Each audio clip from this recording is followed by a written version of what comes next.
नमस्कार दोस्तों, welcome back to my channel जहां आपको मिलता है सिर्फ और सिर्फ एंटरटेनमेंट। और आज मैं लाया हूं मून नाइट का 13th इशू। तो यार वीडियो पे नए हो तो वीडियो को लाइक कर देना और चैनल को सब्सक्राइब कर देना। और साथ ही मेरे चैनल पर ज्वाइन बटन स्टार्ट हो गया है तो आप वहां से भी ज्वाइन कर सकते हो। और उसी के साथ अब आप मुझसे व्हाट्सएप पर भी जुड़ सकते हो, जिसका लिंक मैं आपको डिस्क्रिप्शन में दे दूंगा। तो यार पिछले इशू में आपने देखा कि मून नाइट बाकी सारे फिस्ट ऑफ खोंशू की मदद लेकर ज़ोडिएक पर अटैक करता है, लेकिन तभी ज़ोडिएक सोल्जर को घायल कर देता है। इसलिए मून नाइट ज़ोडिएक को मारने वाला ही था कि तभी स्टीव बाहर आता है, जिसके कारण ज़ोडिएक बच जाता है। तो अब आगे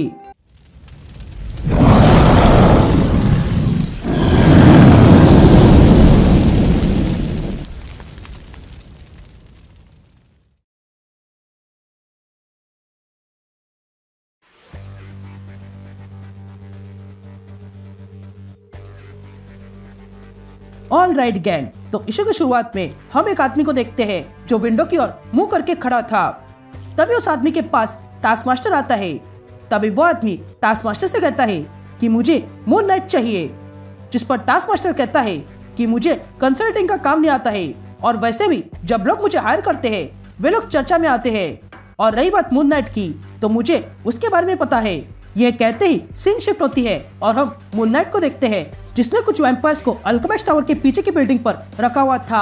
तभी मून नाइट उन वैम्पायर से कहता है, देखो सनराइज हो रहा है। ये अल्केमिस्ट टावर लंबी बिल्डिंग होने के कारण सनलाइट यहाँ तक नहीं पहुँचती है, पर जैसे ही सूरज ऊपर आएगा वैसे ही सनलाइट यहाँ आ जाएगी।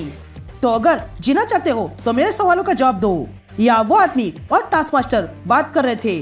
तभी वो आदमी टास्क मास्टर से कहता है कि मैं कुछ समझा नहीं, जिस पर टास्क मास्टर कहता है कि देखो ट्यूटर, ये तुम्हारी वैम्पायर पिरामिड स्कीम अच्छी है, पर मून नाइट डिफरेंट लेवल का है। पिछली बार जिसे मून नाइट के पास भेजा था वो इस दुनिया में नहीं है। वो CIA के लिए फ्रीलांसिंग मर्सिनरी का वर्क कर चुका है। वो जिस तरह साउथ अमेरिका के जंगल में लोगों को मारा करता था, वैसे ही वो न्यूयॉर्क में लोगों को मारता है।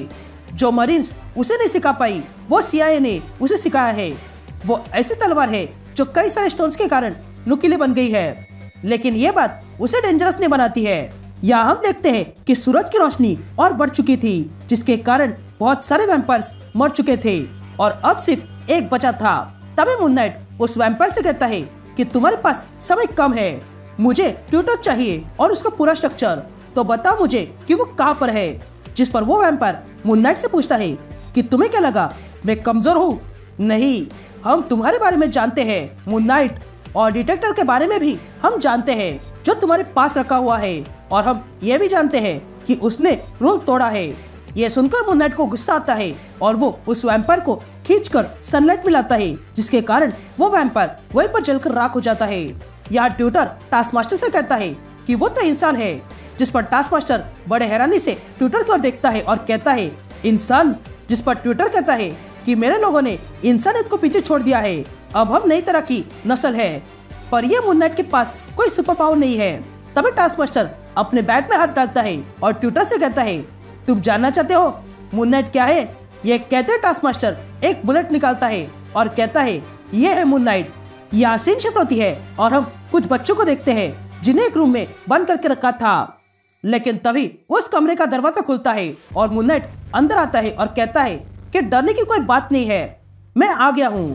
तभी टास्क मास्टर ट्यूटर से कहता है कि जिस तरह ये बुलेट तेजी से आकर टारगेट का काम तमाम कर देती है, वैसे ही मून नाइट भी करता है। वो कब तुम्हारे पास आ जाएगा तुम्हें पता भी नहीं चलेगा और तुम्हारा खेल खत्म हो जाएगा। ये ऐसा कैसे बना मुझे नहीं पता और ना ही जानना चाहता हूँ, लेकिन क्या तुमने कभी उस पायरेट बूट्स और स्कल मास्क के बारे में पता किया है?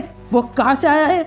ये सारी बातें सुनकर ट्यूटर सोचने लगता है और कहता है कि ये मून नाइट बहुत बड़ी प्रॉब्लम है। वो मेरे लोगों को मारते जा रहा है। अब तक मेरे सबसे 4 खास वैम्पायर्स मर चुके हैं। या हम मिस्टर नाइट को देखते हैं जो डॉक्टर स्टर्मन के पास आया था। तभी मिस्टर नाइट कहता है कि वो दुखी थी पर वो गुस्सा नहीं थी। लेकिन सबसे बुरा पार्ट ये है कि उसने कहा था कि मेरे कारण ये नहीं हुआ है। जिस पर डॉक्टर स्टर्मन कहती है कि क्या ये इतना बुरा है? जब तुम सोल्जर के माँ के पास गए थे तब वो क्या चाहती थी, एब्सोल्यूशन या पनिशमेंट? जिस पर मिस्टर नाइट कहता है पता नहीं उसके साथ क्या हुआ, ये मुझे उन्हें बताना था। वो मिशन पे मेरे कारण था और उसने मेरा सूट पहना था।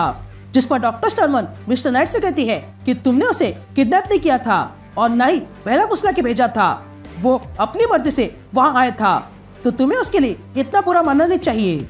यहाँ हम टाइगरा और रिस को देखते हैं जो मिशन में बैठी हुई थी। तभी टाइगरा रिस से कहती है कि मार्क अभी तक बाहर है, जिस पर रिस टाइगरा से कहती है कि तुम तो जानती हो कि जब से सोल्जर को कुछ हुआ है तब से मिस्टर नाइट ज़ोडियक के पीछे लगा है। उसने कहा था कि वो ये सब मेरे लिए कर रहा है। जिस पर टाइगरा रिस से पूछती है कि क्या तुम्हें उस पर भरोसा है, जिस पर रिस कहती है हाँ मुझे भरोसा है। तभी टाइगरा रिस को डेली बगल का न्यूज़पेपर दिखाती है और पूछती है कि तुम्हें पता है कि मिडनाइट मैन वापस आ गया। ये तो मार्क का दुश्मन है, लेकिन मुझे लगा था कि वो मर चुका है। लेकिन तभी रिस टाइगरा से कहती है कि बात को मत घुमाओ। लेकिन तभी उस कमरे में सोल्जर आ जाता है और कहता है कि मैं अब भी जिंदा हूँ, तो मेरे बारे में सोचना बंद कर दो। यहाँ हम ट्विटर को देखते हैं जो टास्क मास्टर से कहता है कि यहाँ जितने भी वैम्पायर्स है वो मेरे अंडर है, पर मून नाइट बड़ा बनते जा रहा है। इस न्यूयॉर्क का मैं पावरफुल वैम्पायर हूँ, मेरे लोग बढ़ते जा रहे हैं, पर यह मून नाइट उन्हें खत्म करने पे लगा है। तो क्या तुम मून नाइट को खत्म करोगे? मैं उसके बदले तुम्हें बहुत सारा पैसा दूंगा। जिस पर टास्क मास्टर कुछ सोचता है और कहता है नहीं, मैं उसे नहीं मारूंगा। जिस पर ट्विटर टास्क मास्टर से पूछता है कि क्या तुम उससे डरते हो? जिस पर टास्क मास्टर कहता है कि हाँ मैं डरता हूँ। एक बार को तुम कहोगे कि स्पाइडरमैन से लड़ लो या फिर डेयरडेविल से या फिर कैप्टन से भी, तो मैं लड़ लूंगा, लेकिन मून नाइट से कभी नहीं, क्योंकि एक बार उसने मुझे ढूंढने के लिए पूरा हेलीकॉप्टर बिल्डिंग में घुसा दिया था, तो मुझे कोई इंटरेस्ट नहीं है उसे मारने में, फिर चाहे तुम कितना भी पैसा क्यों ना दो। ये सुनकर ट्विटर सोचने लगता है।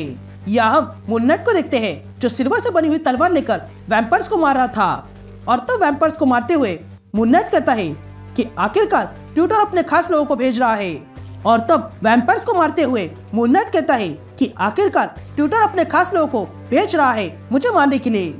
ये कहते हैं मून नाइट उन सारे वैम्पायर्स को मार गिराता है, लेकिन तभी मून नाइट देखता है कि वहाँ पर टास्क मास्टर बैठा हुआ था, जो मून नाइट से कहता है यहाँ एक आदमी है जो मुझे तुम्हें मारने के लिए पैसे दे रहा था, मैंने उसकी ऑफर ठुकरा दी, यही मैं तुम्हें बताने आया हूँ। तो अगर आगे तुम्हारे साथ कुछ हुआ तो इसमें मेरा हाथ नहीं है। जिस पर मून नाइट टास्क मास्टर से कहता है कि तुम मुझे क्यों बता रहे हो? जिस पर टास्क मास्टर कहता है कि वो इसलिए क्योंकि मैं तुमसे डरता हूँ और आखिरकार तुम मेरे जैसे हो। जिस पर मून नाइट कहता है कि मैं तुम्हारे जैसा नहीं हूँ। यह सुनते ही टास्क मास्टर वहाँ से चला जाता है और कहता है कि तुम हमेशा से मेरे जैसे थे मून नाइट, पर अब तुम उससे बेकार बन चुके हो।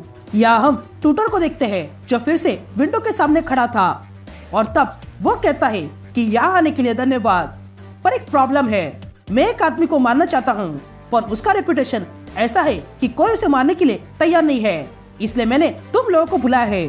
तो न्यूमैन और ग्रैंड मॉल, क्या तुम मेरे लिए मून नाइट को खत्म करोगे? या हम मिस्टर नाइट को देखते हैं जो सोच रहा था। तभी वहाँ रेस आती है और मिस्टर नाइट से पूछती है कि क्या तुम ठीक हो? जिस पर रेस कहता है कि हाँ मैं ठीक हूँ, बस थोड़ा थका हुआ हूँ, और वैसे भी मैं ट्विटर के बहुत पास आ चुका हूँ।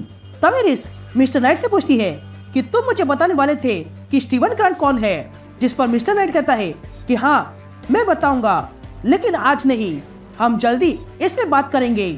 ये कहते स्टीव मार्क और जैक से पूछता है कि जेंटलमैन हमें बात करनी चाहिए, एंड दैट्स इट। ये इशू यही कंटिन्यू होता है।